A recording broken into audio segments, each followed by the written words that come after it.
Bienvenidos a Esfera Global, yo soy Marjorie Félix.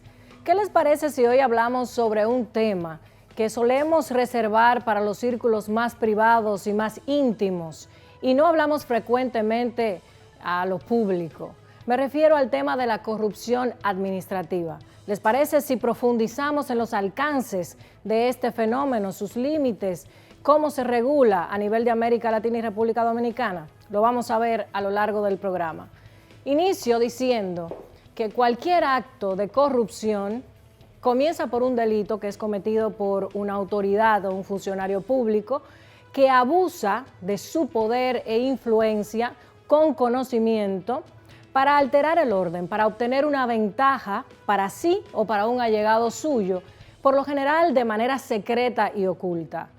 Solemos, como he señalado en esta descripción, identificar a la corrupción con una ventaja económica, pero también hay que considerar que además de la parte pecuniaria, hay distintos niveles y los tipos de corrupción varían.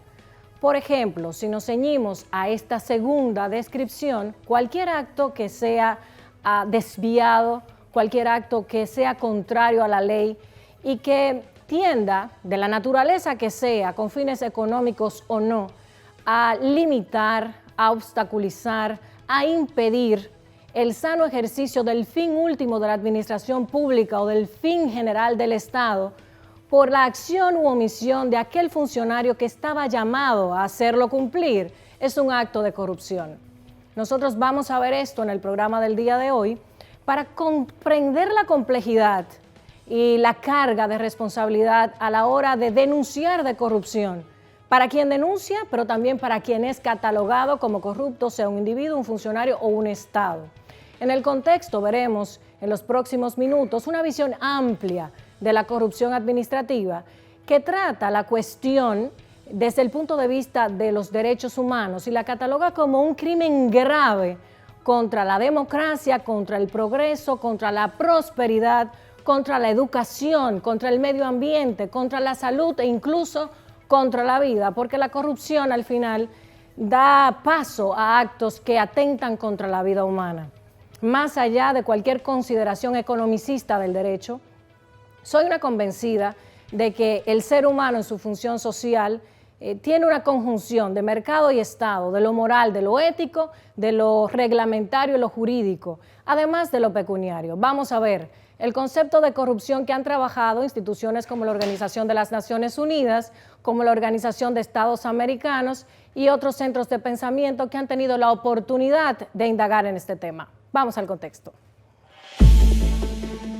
El preámbulo de la Convención Interamericana contra la Corrupción se refiere a esta como un problema que socava la legitimidad de las instituciones públicas, atenta contra la sociedad, el orden moral y la justicia, así como contra el desarrollo integral de los pueblos. Por su parte, la Organización de las Naciones Unidas ha tomado el tema de la corrupción en la función pública como un problema global y lo ha enmarcado como un crimen que impacta en muchos puntos, sobre todo contra los derechos humanos de las personas y los pueblos. La corrupción entraña una violación del derecho a la igualdad ante la ley y conduce a la sustitución del interés público por el interés privado de quienes se corrompen. Se establece así una vinculación esencial entre la corrupción, los derechos humanos y la democracia. En su concepción más amplia, este fenómeno globalizado afecta tanto a países desarrollados como los que están en vía de desarrollo. La revista de Derecho Administrativo y Constitucional del programa de posgrado del Instituto de Derecho Romeo Felipe Bacelar, en colaboración con el Instituto Paranaense de Derecho Administrativo, ofrece un análisis de la corrupción administrativa desde el punto de vista de los derechos humanos y la democracia, más allá de los postulados economicistas, en la que se considera que la corrupción es un crimen que afecta el desarrollo y la prosperidad, en tanto que las condiciones de vida de los sectores más pobres de la población se ven agravadas por su interferencia en la entrega de ayuda y asistencia. Los recursos públicos se asignan insuficientemente y son derivados a los bolsillos de funcionarios corruptos o empresarios amigos de los funcionarios. La corrupción es un crimen contra la justicia. La salvaguarda de la independencia judicial es esencial para controlar la corrupción administrativa que se despliega e intensifica cuando los jueces se desvían de su función específica. La corrupción es un crimen contra la democracia. pone en tela de juicio y cuestiona la vigencia del principio de lealtad democrática. Tiene un efecto devastador de las instituciones democráticas y el buen gobierno, los procesos electorales e incluso el dictado de las leyes queda falta de legitimidad.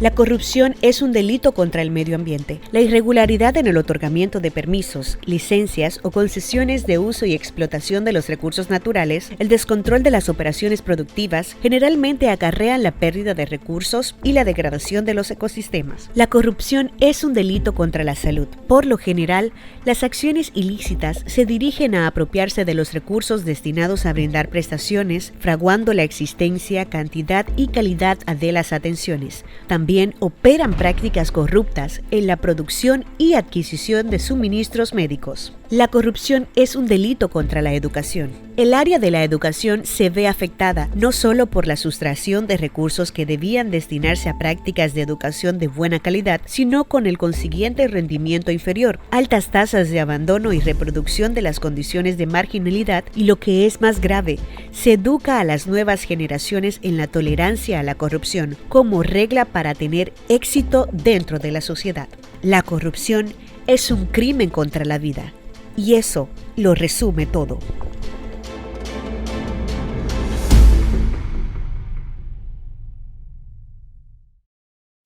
Nuestra historia no empieza con nuestra primera tienda. Empezó hace 90 años con Doña Rosa, nuestra primera clienta. Y luego fue Don Arturo, Jorge, María, Miguel y así, cientos, miles, todos y cada uno de ellos dominicanos. Porque dime si hay un dominicano que no nos haya visitado.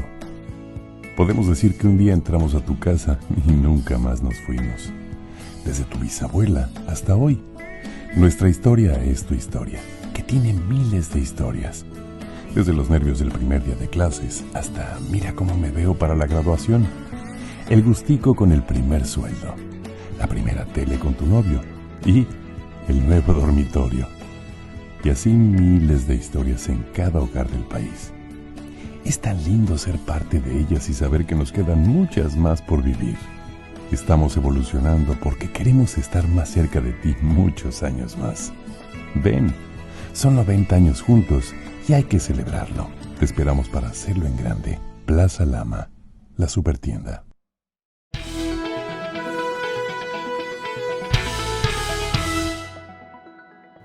Continuamos con Esfera Global. Hoy la propuesta ha sido generar un espacio de reflexión en torno a un tema que ha sido fundamental en el interés de todas las sociedades del mundo y así en la República Dominicana, el tema de la corrupción administrativa. A propósito de ello, quiero invitarle a que converse con nosotros acerca de este tema en las redes sociales. Estamos en Facebook, en Twitter, en Instagram. También tenemos habilitado un canal de YouTube y nuestro usuario es @Esfera Global, como nuestro nombre. En este momento vamos a iniciar la mirada global. Volvemos a los orígenes. Hace un tiempo que estábamos compartiendo la mirada global desde el doble diálogo con los invitados. Hoy, por tratarse de este tema que necesita bastante fundamento y que es de manera reflexiva, no estamos tratando de hacer ningún tipo de denuncia, sino de reflexión y educación en torno al mismo, vamos a compartir el trabajo que realiza desde el 1993 Transparencia Internacional. Es bastante conocida esta institución y para quienes no la conocen es una organización no gubernamental que trabaja el tema de la corrupción corporativa y la corrupción política a nivel internacional. Ellos elaboran un índice de percepción de la corrupción. Vamos a ver la publicación del índice de percepción de la corrupción del 2019 que realiza Transparencia Internacional. Por lo general, nosotros vamos al ámbito internacional y terminamos con el caso particular de la República Dominicana, pero como nos sentimos atraídos por los importantes índices que han otorgado a la República Dominicana en materia de corrupción, iniciamos con el caso local. Transparencia Internacional evalúa en base a 100 puntos, de los cuales el 100 es el deseable, un país que no tiene corrupción, y 0 es el país más corrupto. República Dominicana ha obtenido 28 puntos de 100, un lejano 28 puntos al deseado 100 que declara a un país libre de corrupción, y esto la ha colocado en un ranking de 137 entre 180 países. Si vemos en el promedio de América Latina, 2 de cada 3 países en promedio están por debajo del 50. Si lo vemos en conjunto, sería un 43% para América Latina. En Europa Occidental, que es el que se ubica mejor, estos países están en un promedio del 66%, África subsahariana en un promedio de 32%, Europa del Este y Asia Central en un promedio de 35%, el Medio Oriente y Norte de África en un promedio de 39% y Asia del Pacífico tiene un averaje de 45 puntos en promedio. Otro estudio importante que elabora Transparencia Internacional es el Barómetro Global de la Corrupción para América Latina y en el Caribe, en el que analizan a 18 países con 17,000 participantes. En este barómetro, el 53% de las personas sostienen que la corrupción ha aumentado para América Latina y el Caribe en los últimos 12 meses. Y eso también se refleja en la República Dominicana, mientras que el 16% de las personas sostienen que la corrupción ha disminuido, pero esta es una minoría. El 29% de las personas sostienen que la situación de la corrupción se mantuvo igual. Cuando vemos por países y llegamos a la República Dominicana, el 66%, el importante 66% de la población dominicana considera que la corrupción en la República Dominicana ha aumentado en los últimos 12 meses. Luego, cuando se habla de si la corrupción es un problema para el gobierno, el 85% de los países latinoamericanos y caribeños lo identificaron como un problema muy grave, mientras que una minoría, el 13%, sostiene que la corrupción en el gobierno no es un problema grave. Cuando vamos al caso de la República Dominicana, un 93% de los dominicanos consideran el problema de la corrupción administrativa como muy grave en la agenda nacional. Continuamos viendo aquí y los ciudadanos de la región identificaron cuáles instituciones son más vulnerables a la corrupción. Identifican en los primeros lugares a los ministros, los presidentes y a los funcionarios. Siguen las cámaras congresuales, ambas cámaras, diputados y senadores, los empleados públicos, los concejales del gobierno local sobre todo, la policía, los jueces, el Poder Judicial, los ejecutivos de empresas ya en la parte de la corrupción corporativa. En cuanto al índice de corrupción por servicios, 1 de cada 5 latinoamericanos y caribeños admitió haber pagado algún soborno al acudir a una institución de servicio público. Las más frecuentes son la policía o aquellas que expiden documentos de identidad. Cuando pasamos al tema de la corrupción electoral, 1 de cada 4 latinoamericanos y caribeños admitió haber recibido sobornos a cambio de votos. El 56% de los latinos admitió que hay una gran cantidad de noticias falsas, las ahora famosas fake news en época electoral. Hay que decir que tiene sus especificidades, siempre han existido las noticias falsas en época electoral y tiene matices según la sociedad de que se trate. Por ejemplo, en México, donde hay 100 millones de habitantes, hay diferencias marcadas con el caso comparado de República Dominicana, donde es más fácil detectar una noticia falsa y desmontarla aún en elecciones. El 65% de las personas sostiene que su gobierno está influenciado por intereses privados y fíjense lo grave que es este índice. Según Transparencia Internacional, cuando miramos el porcentaje de ciudadanos que recibieron sobornos a cambio de votos y miramos el caso específico de la República Dominicana, hay un alarmante 46% de dominicanos que afirman haber recibido sobornos a cambio de sus votos, y esto nos coloca en la segunda posición como el país donde más soborno a cambio de votos, corrupción electoral hay en América Latina, solamente superado por el caso de México y salvando las grandes diferencias sociales y de densidad poblacional entre nuestros países. El 73% de las personas sostiene que sufrirían represalias si denuncian los casos de corrupción. Solo el 23%, una minoría, se siente en libertad de denunciar casos de corrupción con libertad, laxitud y sin ninguna consecuencia. El 38% de las personas sostienen que la denuncia de los casos de corrupción lleva a que se tomen medidas. Hasta aquí el resumen de lo que ha sido la publicación del 2019 del Barómetro Global de la Corrupción para América Latina y el Caribe, que se realiza solo en 18 países de la región, y el Índice de Corrupción de la Percepción, que ha elaborado en el 2019 Transparencia Internacional para 180 países en el mundo. Como datos finales, este informe compara también los resultados del 2017 con los actuales para la República Dominicana y establece una comparación importante. Hay un aumento de 21% a 47% en el índice de sobornos de los ciudadanos que estuvieron en contacto con la policía en la República Dominicana durante este periodo de medición. La percepción de la corrupción a nivel institucional ha aumentado en el nivel presidencial entre el periodo 2017-2019 de un 39% a un importante 58%. En lo que respecta a los miembros del Congreso, el aumento es de un 34% a un 38%, y con respecto a los empleados públicos, aumentó de un 28% a un 50%. Y acerca de si el gobierno lo está haciendo bien o mal en la lucha contra la corrupción, la percepción disminuyó de un 34% a un 25%. Respecto a si está actuando mal el gobierno en la lucha contra la corrupción, la percepción aumentó de un 59% a un 72% en esta medición. Ahora vamos a pasar a una entrevista central con Manuel Fermín Cabral, especialista en Derecho Administrativo, y ponderaremos sobre todos estos datos y los índices más generales, además de una visión más jurídica del tema de la corrupción administrativa.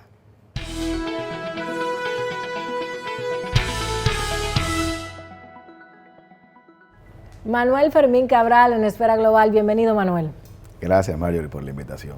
Estamos hablando de un tema que se reserva para los salones privados, la corrupción administrativa. Y acabamos de ver en los índices que comparte Transparencia Internacional que más del 70% de los latinos teme sufrir represalias si denuncia corrupción. O sea que el temor no está de más. Claro. Pero contigo queremos iniciar desde cero. ¿Qué es lo que regula el derecho administrativo para que la gente que no está muy familiarizada con esta parte jurídica lo pueda entender? Sí, básicamente el derecho administrativo lo que trata es de regular lo que es el ejercicio de la función administrativa. Esa función administrativa que se define como ese conjunto de prerrogativas, de poderes que tienen las administraciones públicas y que obviamente guardan una relación estrecha con lo que es el interés general, porque el fin de la función administrativa, el fin del ejercicio de las prerrogativas, de los poderes, de las competencias administrativas, pues es garantizar, es salvaguardar el interés general, y en esa finalidad, en lo que es el resguardo de esa finalidad, pues obviamente conlleva la garantía de lo que son los derechos fundamentales de las personas. Y ahora que precisamente se habla de los derechos fundamentales de las personas, pues recientemente hemos visto cómo se ha plasmado un derecho que concierne mucho a la transparencia, también a lo que es la calidad en el ejercicio de la función administrativa, que es la buena administración, el derecho a la buena administración, como un derecho ciudadano, pero también como un deber a cargo de las administraciones públicas. ¿Cuál es la norma vigente en esta materia en la República Dominicana y cuál es su alcance? Sí, nosotros tenemos en la República Dominicana varias normativas que yo diría que son, dentro de lo que sería una mesa, las patas del derecho administrativo, que está, por ejemplo, la Ley de Procedimiento Administrativo, que se denomina Ley de los Derechos de las Personas en sus relaciones con la administración y de procedimiento administrativo, que es la Ley 107-13. Tenemos la Ley de Organización de la Administración Pública, que es la Ley 247-12, que regula lo que es la potestad organizatoria de la administración, cómo se organiza la administración pública para ejercer la función administrativa. Tenemos una ley que regula lo que es el control judicial de esos actos de la administración pública contrarios a derecho, tanto la omisión como la actuación que resultaría contraria al ordenamiento jurídico, incluyendo obviamente la Constitución.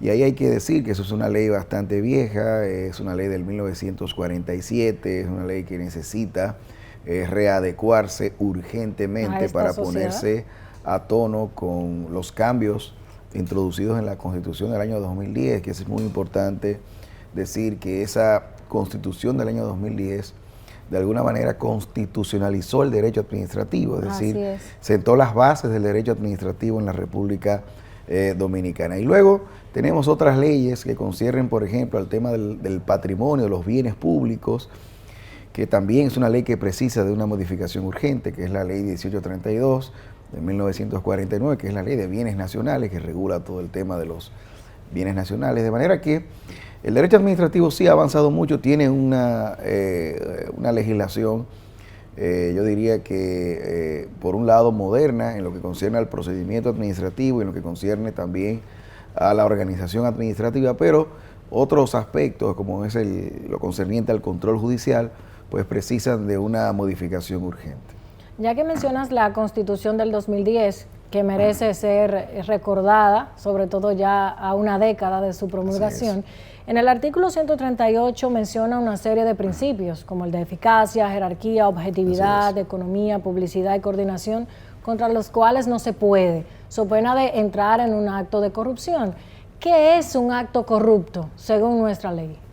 Bueno, la corrupción tiene diversas manifestaciones, porque la corrupción, la Constitución, por ejemplo, hace un abordaje de la problemática de la corrupción en su artículo 146, incluyendo lo que es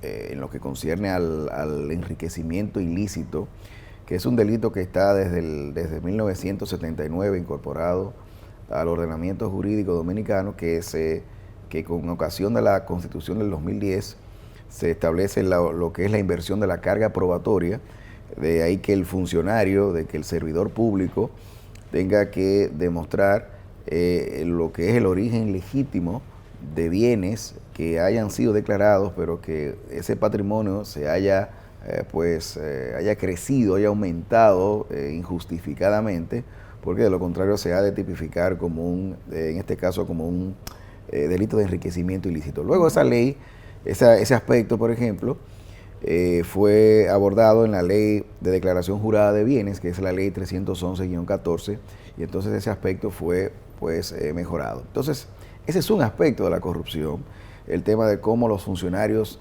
incrementan vertiginosamente su patrimonio sin encontrar ninguna justificación y exhibiendo apenas unos ingresos pues bastante disminuidos frente a lo que sería ese aumento, ¿no?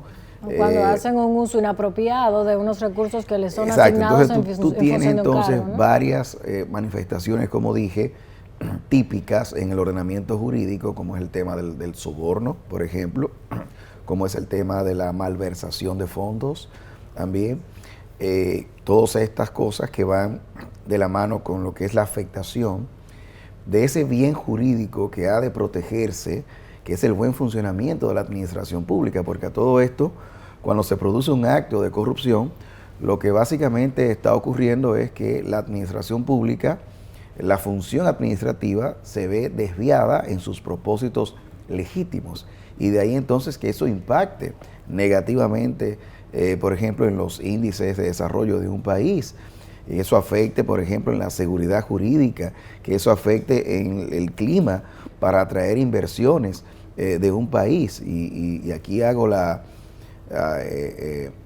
me detengo para destacar lo importante que es que un país exhiba no solamente un ordenamiento jurídico moderno, que de hecho no tenemos, porque el ordenamiento jurídico que regula lo que es la tipificación, que es el Código Penal de esos delitos de corrupción, pues es sumamente anticuado. Estamos hablando de una legislación del siglo XIX.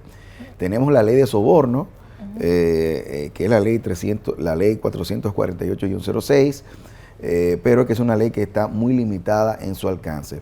Pero igual, lo importante que es tener no solamente un ordenamiento jurídico, sino también la voluntad, las estructuras, por ejemplo, de si tenemos un fiscal anticorrupción, si tenemos más órganos que fortalezcan lo que es la labor preventiva, tenemos que se precisa de una Cámara de Cuentas que tenga una mayor preponderancia. Se precisa también que la Contraloría no se limite a aprobar pagos de suplidores del Estado, de contratistas, no. También tiene que haber una labor preventiva en fortalecer la fiscalización. Manuel, y veo que automáticamente cuando hablamos de corrupción hay un llamado a la parte más economicista de los preceptos jurídicos. Es normal.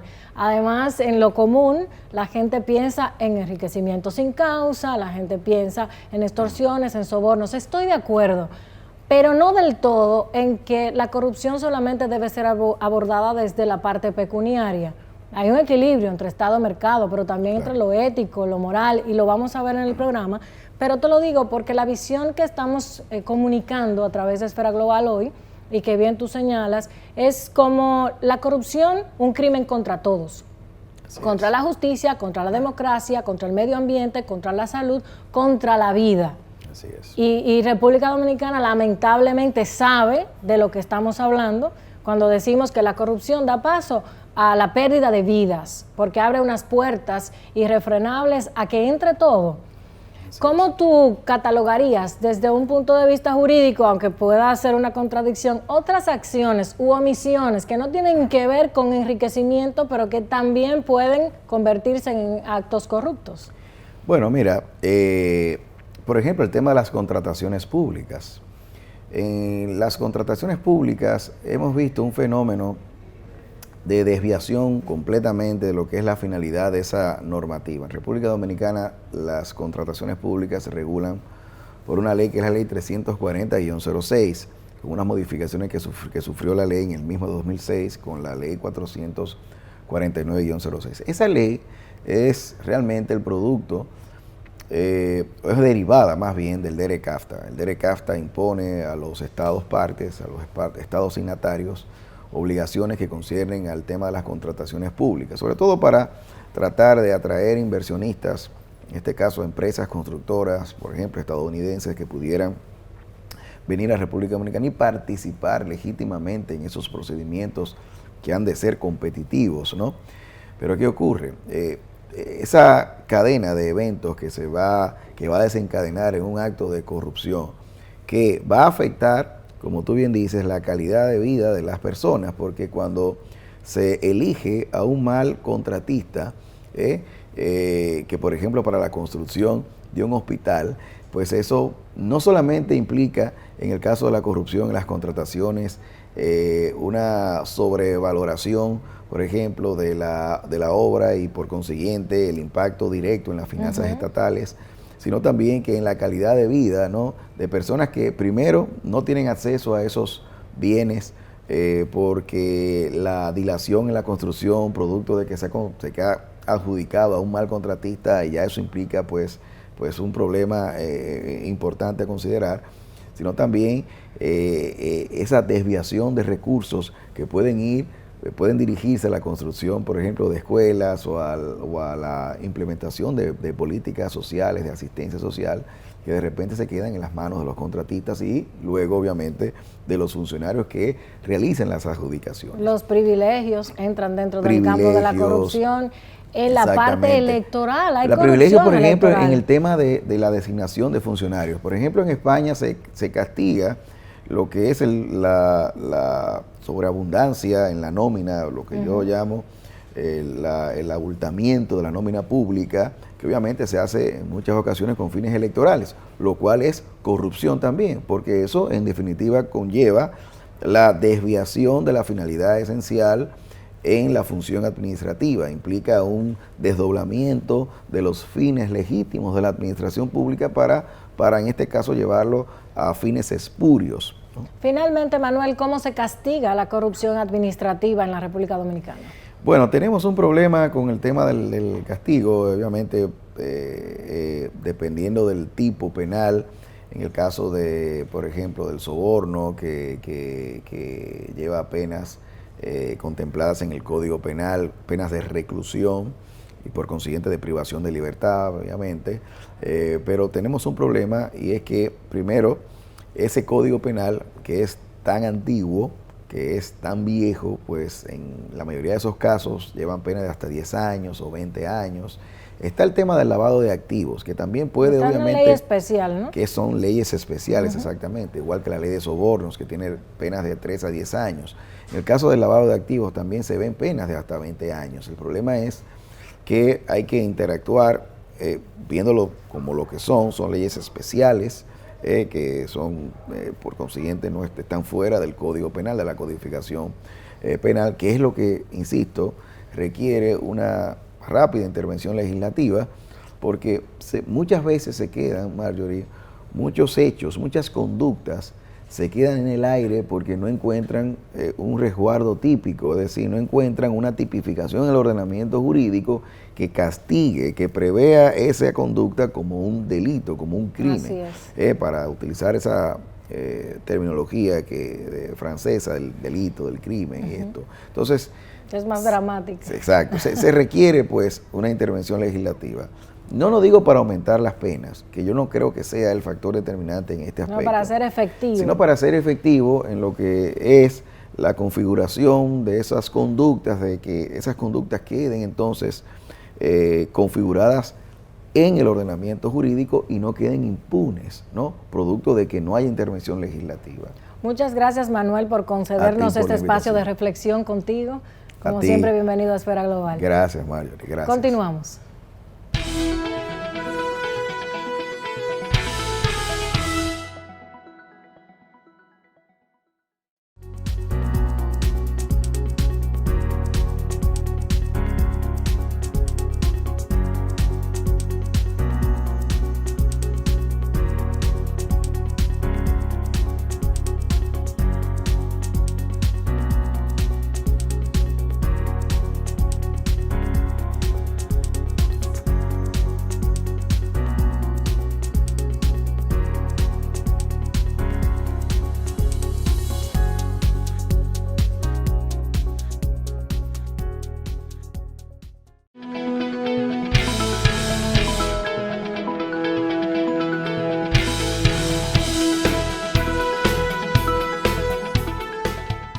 Hola, muy buenas, Marjorie.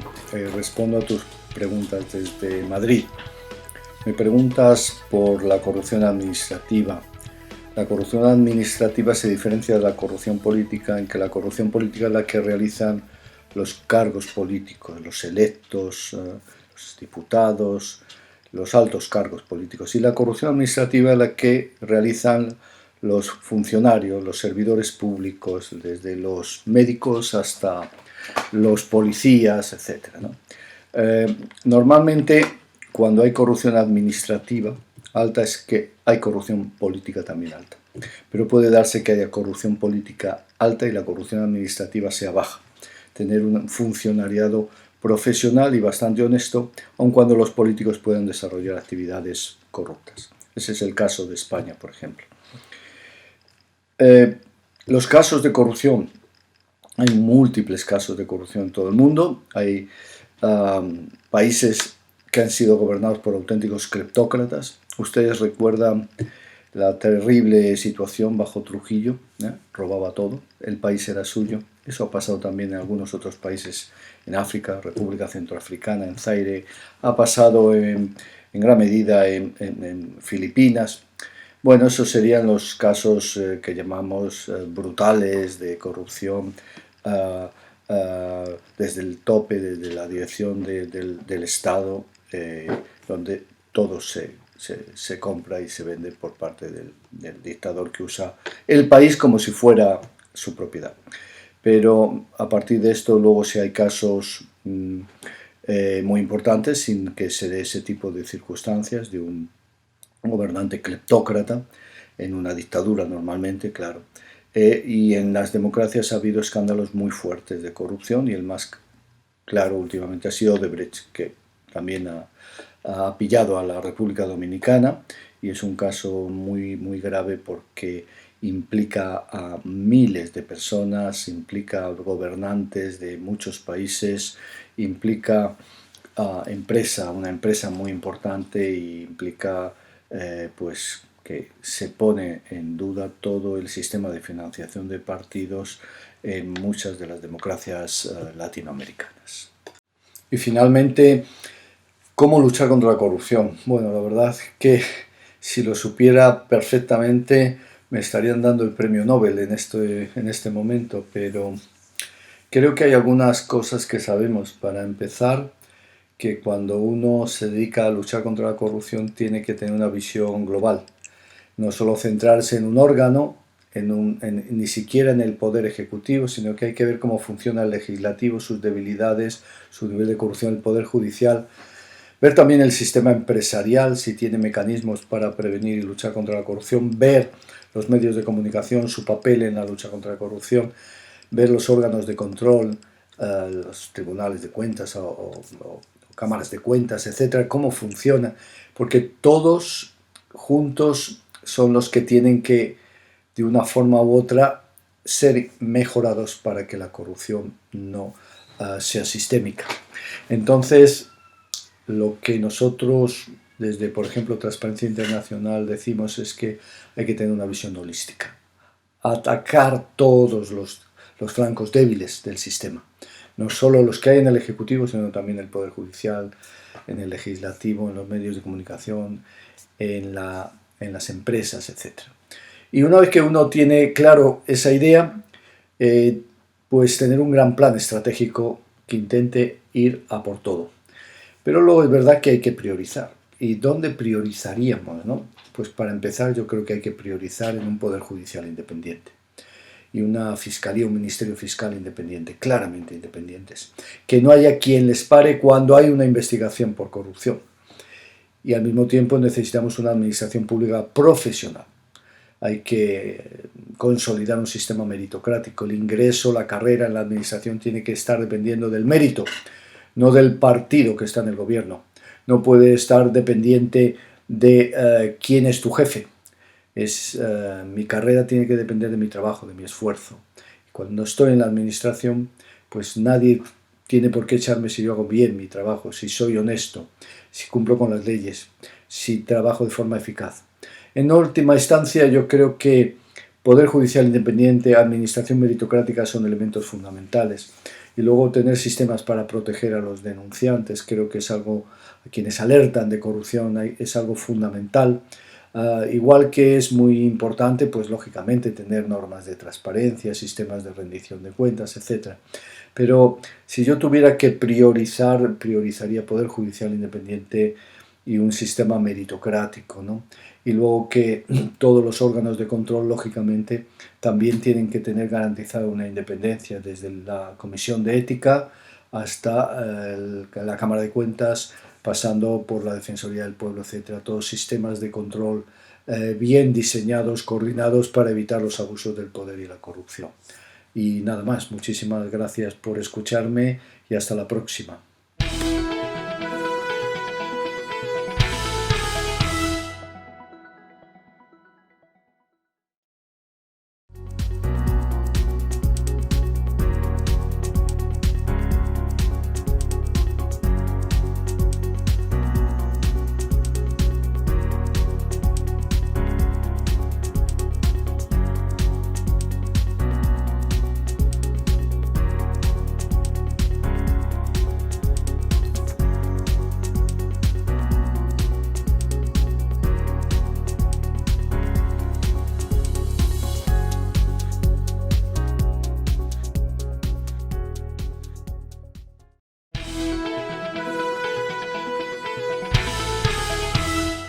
Esfera Global intenta hacer un servicio más al conocimiento del pueblo dominicano. Este es un programa en el que nos hemos atrevido a tratar un tema que, como dije al principio, se reserva para los salones más privados y los círculos más íntimos, porque es una visión académica desde un ángulo jurídico, filosófico, moral y ético. No le hacemos un servicio de politiquería panfletaria a nadie, y quiero ser clara en ello, porque queremos contribuir al sano conocimiento, a la formación del pueblo dominicano. Y a alguien que vamos a recibir en este momento, que es una persona con vasto conocimiento, tiene un doctorado en sociología y un doctorado en teología.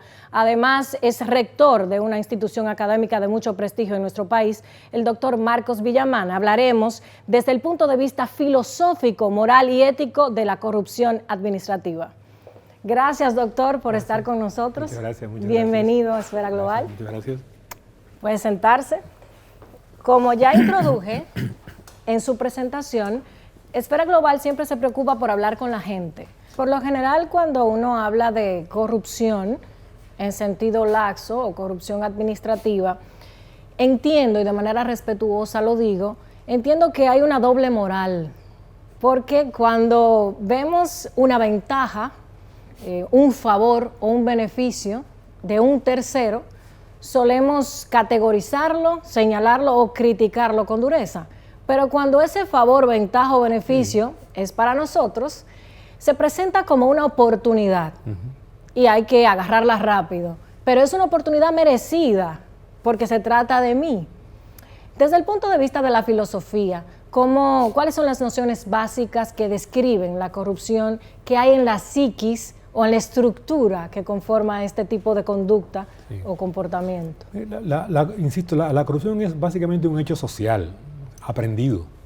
No es que nacemos de esa manera, aprendemos a comportarnos en la sociedad según diferentes patrones. Uno de ellos es el patrón de la corrupción, que tiene que ver con, por una parte, la búsqueda de todos los sectores sociales de una vida más digna, más placentera incluso, con mayores posibilidades y con las posibilidades o no de obtenerla, esos niveles de vida, por caminos adecuados, por caminos socialmente aceptables o por la dificultad para hacerlo.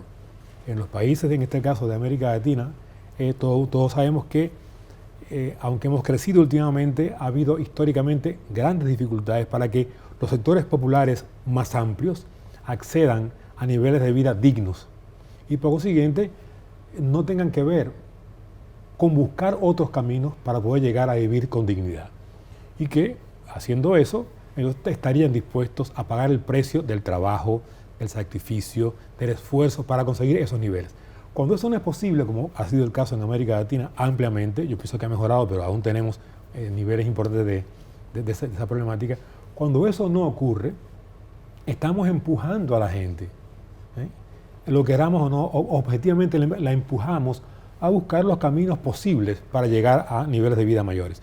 En ese proceso, por desgracia, un camino posible es la práctica no santa, la práctica no adecuada, la práctica corrupta para obtener beneficios sociales. Cuando eso se extiende y llega sobre todo a los más jóvenes, entonces tenemos a futuro un desastre social, porque estaremos entonces peleando no por hacer las cosas bien, no por hacer las cosas adecuadamente, sino por hacer las cosas de manera que yo saque beneficio. Y si eso me lleva a mí a esa práctica no santa, lo haré. Creo que ese es el drama que tenemos con respecto a la corrupción. Por demás, yo creo que nos hace de manera individual seres humanos ambiguos, porque como usted sabe bien, nadie va a admitir que su práctica es una práctica corrupta. Sí. Tendrá que decir que no lo hace, tendrá que ocultar esa dimensión de su práctica, pero sabe que está haciéndolo.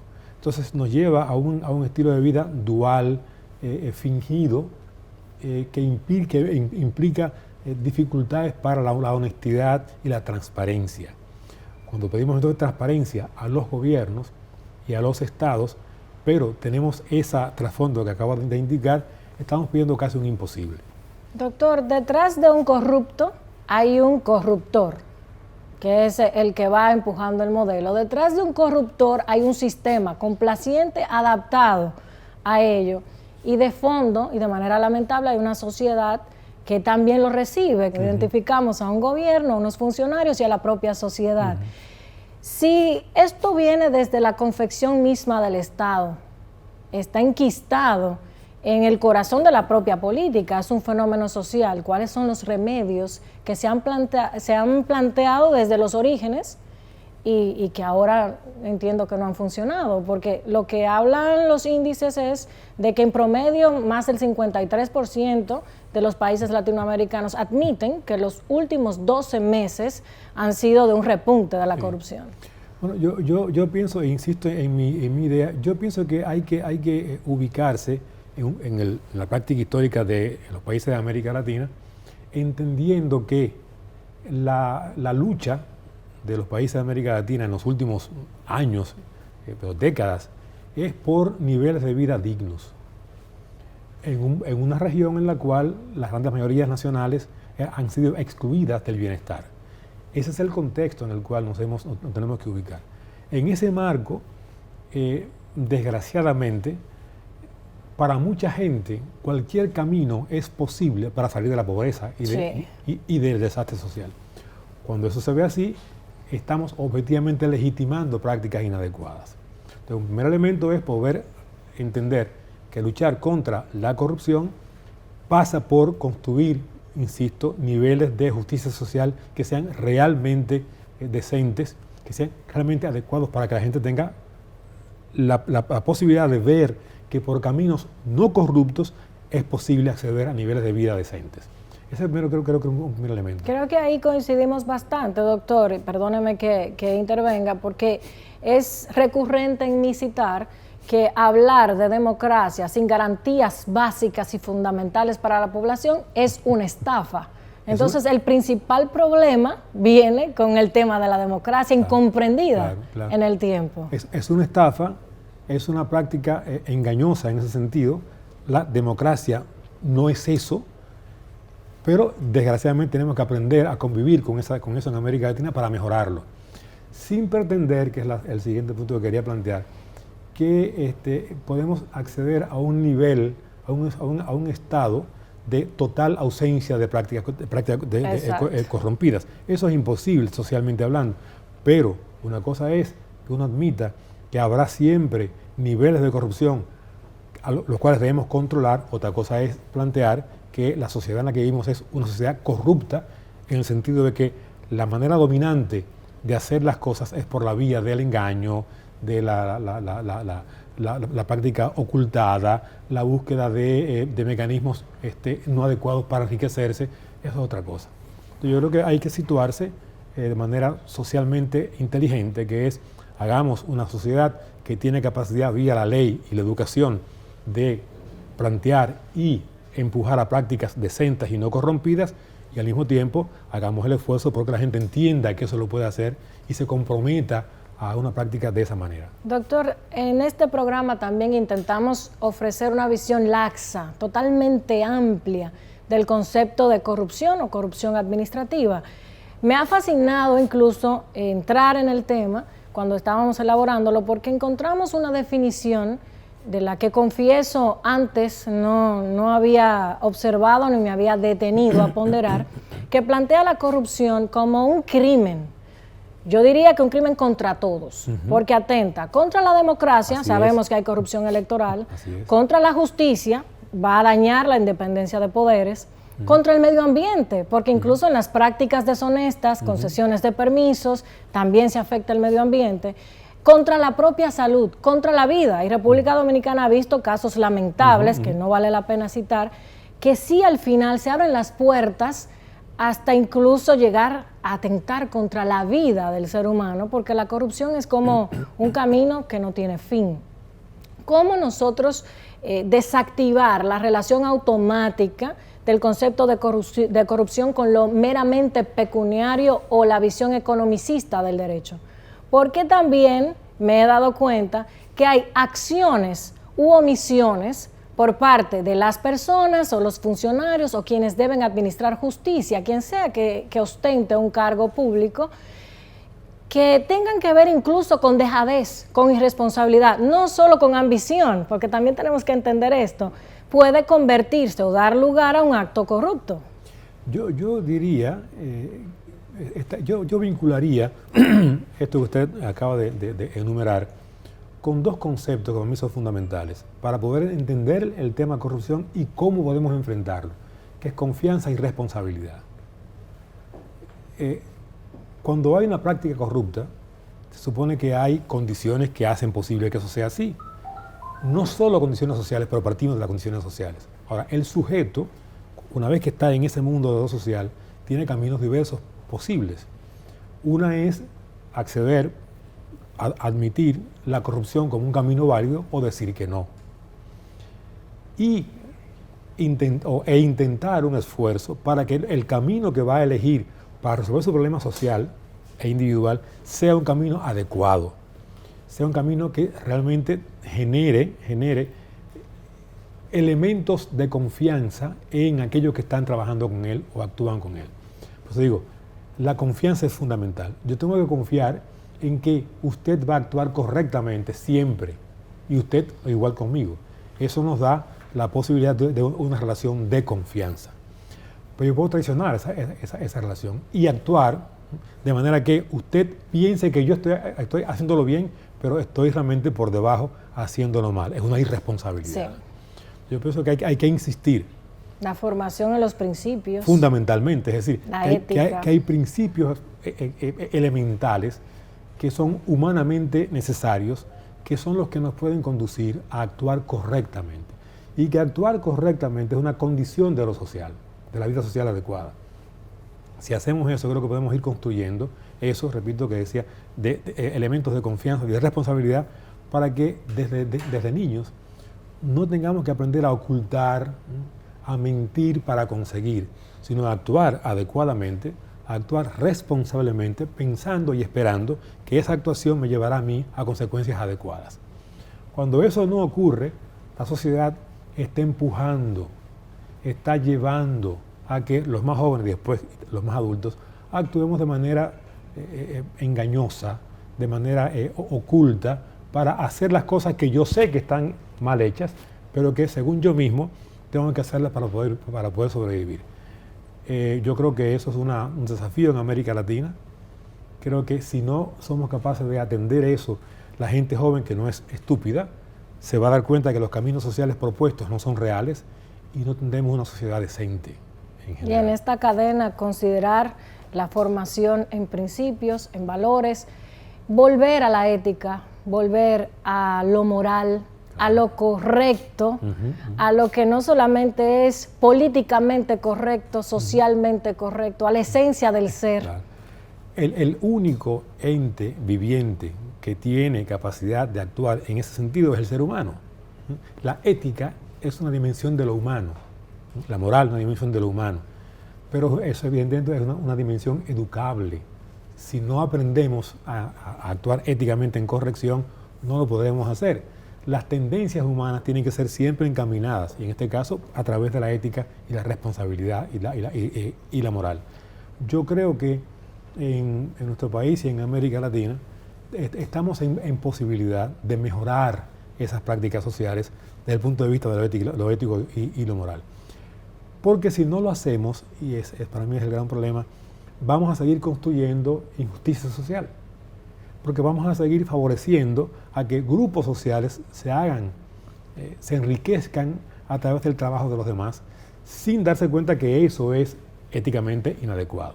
Entonces, ¿cómo yo puedo armar un discurso político, económico, que cree elementos de justicia a través del referente ético-moral? Cuando yo digo, es necesario que haya derechos para todos, oportunidades para todos, un reparto equitativo. Bueno, ¿y por qué? ¿Por qué tengo yo que permitirme un sacrificio yo para que aquel viva bien? No, porque la ética demanda que usted tenga capacidad de actuar adecuadamente en el sentido moral, que pasa por reconocer que aquel y aquella que está siendo golpeado, excluido, es su hermano. Es un ser humano con dignidad. Y usted no puede dejarlo. Y cuando usted lo hace, a él y a usted mismo se colocan en una dimensión no humana de la vida. Pienso que por aquí tenemos que trabajar con mucha seriedad para que los más jóvenes entiendan que la vida humana pasa esencialmente por la dimensión ética y que un ser humano sin dimensión ética no es un ser humano. Doctor, yo creo que no le puedo agregar un solo punto ni una coma a lo que usted ha dicho, que es un mensaje que debe quedar claro. Por eso prefiero concluir el programa con esta reflexión final, desde la perspectiva ética, moral, desde la parte esencial de lo que implica ser humano y de lo que implica vivir en sociedad. Sumarnos a una cadena de valores distinta, donde la moral reine, que pase por el centro de lo humano, y por supuesto que no nos acostumbremos a admitir que lo incorrecto es lo natural. Vamos a continuar en una próxima entrega de Esfera Global el próximo domingo, agradeciendo al doctor Villamán su presencia en este programa y sus valiosos aportes a la construcción de una mejor República Dominicana. Muchas gracias. Hasta la próxima semana.